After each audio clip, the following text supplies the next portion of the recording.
Hello everyone, welcome to RAAONLINE. I am Dr. Abhinaya. I am a consultant pediatrician in the chapter discussion of respiratory system under Nelson based pediatric teaching. The next discussion is on disorders of the nose. So, we will talk about some congenital disorders as well and some common topics of the nose. Okay. So, let us get started. So, the first discussion is on choanal atresia. So, I am sure every one of us would have seen choanal atresia. As pediatric postgraduates, you would have also come across this condition. So, this is the most common congenital anomaly of the nose. So, look at the incidence here, how common it is, 1 in 7,000 live births. Okay, so it is a very common entity. And choanal atresia can be unilateral or it can be bilateral also. And most often the atretic plate is bony. Okay, 90% atretic plate will be a bony one. Membranous only in 10% of the cases. And sometimes it can be a combination of both bony and membranous as well. So, why this choanal atresia happens? Okay, so basically there is a membrane. Okay, so there is a membrane between the buccal and the pharyngeal which separates the buccal and the pharyngeal.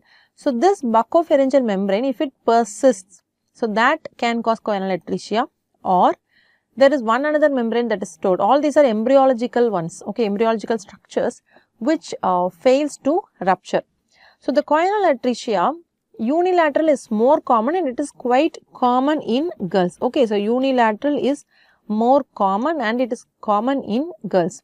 Whenever we have a child, whenever we have a baby with choanal atresia, we should also look for a thorough systemic examination because we know it can be associated with some other syndromes. Okay, syndromes like Charge syndrome, Vater's, Treacher-Collins, Kallman's. This is not extensive ones. I am just telling some of the common syndromes alone. So, definitely we have to rule out Charge and Vater. So, this is the Charge syndrome. Charge, we know it is an acronym for these characteristics. C stands for coloboma, cranial nerve defects. H stands for heart defects. A stands for atresia of the choanae. R stands for retardation, that is growth retardation and mental developmental retardation. G stands for genital anomalies and E stands for ear malformation and hearing loss. So, 4 of these 6 characteristics must be present for diagnosis of the Charge syndrome. So, this is an autosomal dominant condition. The inheritance is from the 7th gene. So, clinical features of a choanal atresia.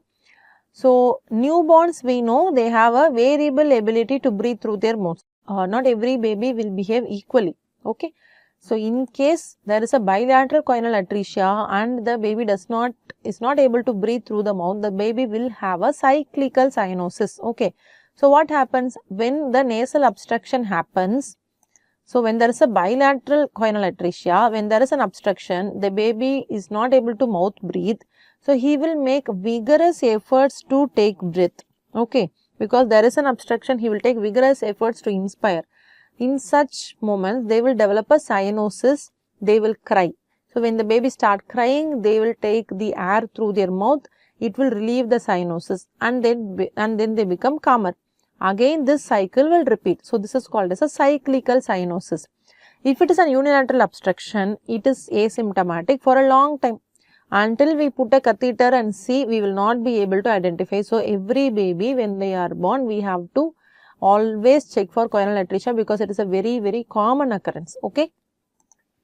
So, the diagnosis is of course when you put a catheter, if you are not able to pass the catheter through each nostril, okay, it should pass at least 3 to 4 centimeter and into the nasopharynx. Okay, if there is an inability to pass a firm catheter, clinically you can diagnose. And to confirm it, you do ENT people will be involved. We do a fiber optic rhinoscopy where the atretic plate can be directly seen. Okay. Next is the high resolution CT to better delineate where exactly. So, this is a picture where there is bilateral choanal atresia and there are secretions pooled also can be seen here. Okay. So, first is a clinical establishment of the diagnosis. Next one is a fiber optic rhinoscopy and third one is a high resolution CT.